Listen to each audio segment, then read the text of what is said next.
지난 4일 거대 야당 주도로 최상병 특검법이 본회의를 통과하면서 여야 대치가 격화하고 있습니다. 7월 임시국회도 험로가 예상되는 가운데 특검법 재표결과 방송통신위원장 후보자 인사청문회 등 뇌관도 적지 않습니다. 취재기자 연결해 자세히 알아봅니다. 김다영 기자. 네, 국회입니다. 네, 여야 간 7월 국회 일정 협의는 어떻게 진행되고 있습니까?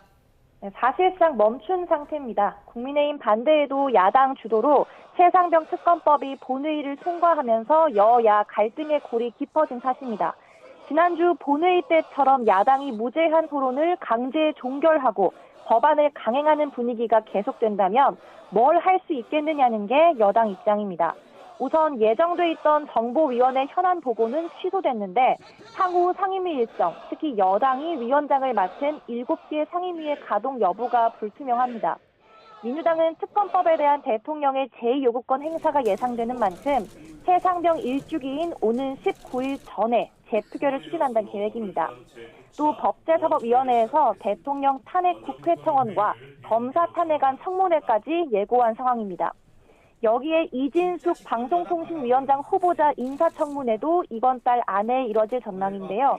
야당이 주요 상임위원장을 단독 선출한 데 반발해 상임위 활동을 거부해오던 여당이 보이콧을 해제하면서 국회가 겨우 정상화되나 싶었지만 여야 대치가 격화하면서 7월 국회도 파행이 불가피하다는 우려가 나옵니다. 이번엔 국민의힘 전당대회 상황도 알아보겠습니다. 한동훈 후보와 김건희 여사의 문자 논란을 두고 후폭풍이 이어지고 있죠? 네, 경쟁 후보들은 대통령실 갈등설과 총선 책임론을 고리로 연일 맹공을 이어가고 있습니다. 특히 원희룡 후보가 비판 수위를 높이고 있습니다. 원 후보는 오늘 아침에도 SNS에 글을 올려 한동훈 후보가 논란을 전당대회 개입으로 몰고 가고 있는데 문자를 공개하거나 사과하고 끝내면 된다고 직격했습니다. 나경원 후보도 한 후보가 정치적 미숙으로 독단적인 판단을 했다며 지금이라도 사과하고 자세한 설명을 내놔야 한다고 주장했습니다. 다만 현 시점에서 이런 얘기가 떠돌게 된 건 의도성이 의심되기도 한다며 당이 어려워지는 전당대회가 돼서는 안 된다고 꼬집었습니다. 윤상현 후보도 문자를 자의적으로 뭉갠 한 후보와 이를 정치적으로 이용하는 원 후보 모두 자중해야 한다며 총선 백서를 전당대회 전에 공개해 치열하게 토론해보자고 제안했습니다. 논란은 한동훈 후보가 비상대책위원장 시절 명품 가방 의혹에 대해 사과하겠다는 김건희 여사의 문자를 읽고 답장하지 않았다는 게 핵심으로 지난 4일 불거졌습니다. 한 후보는 지금 시점에서 이 문자가 논란이 된 것 자체가 전당대회 개입이고 당시 누구보다 사과를 적극적으로 요구한 건 본인이었다고 역공을 펼치고 있는데요. 앞서 YTN 라디오에 나와서는 김 여사의 문자에는 왜 사과하면 안 좋은지에 대한 이유도 적잖게 담겼다고 말하기도 했습니다.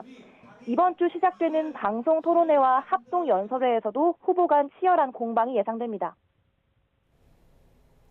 네, 민주당 소식도 알아보겠습니다. 이번 주부터 당대표 예비후보자 등록이 시작되죠? 네, 당대표와 최고위원 예비후보자 등록이 모레부터 이틀에 걸쳐 진행됩니다. 따라서 연임에 도전하는 이재명 전 대표도 화요일쯤 공식 출마 선언을 할 거란 관측이 나옵니다. 앞서 이 전 대표는 지난달 24일 대표직을 사퇴하면서 국민과 나라가 당면한 위기 앞에서 당과 자신이 어떤 길을 가야 할 건지 깊이 고민하겠다라고 말했는데요. 김대중 전 대통령 이후 처음 연임에 도전하는 이 전 대표가 어떤 메시지를 내놓을지도 관심입니다. 이 전 대표의 연임 도전이 기정사실로 된 가운데 김두관 전 의원도 출사표를 던지겠다는 뜻을 굳혔습니다. 앞서 김 전 의원은 YTN과 통화에서 민주당의 핵심인 민주 DNA가 훼손됐고 당원 중에 1%라도 다른 생각을 하는 사람이 있으면 대변해야 할 책무가 있다며 출마 의지를 나타냈습니다. 다만 당내에선 김 전 의원이 출마하더라도 이 전 대표의 들러리에 머물 수 있다는 전망도 제기돼 김 전 의원이 어떤 결정을 내릴지 주목됩니다. 지금까지 국회에서 전해드렸습니다.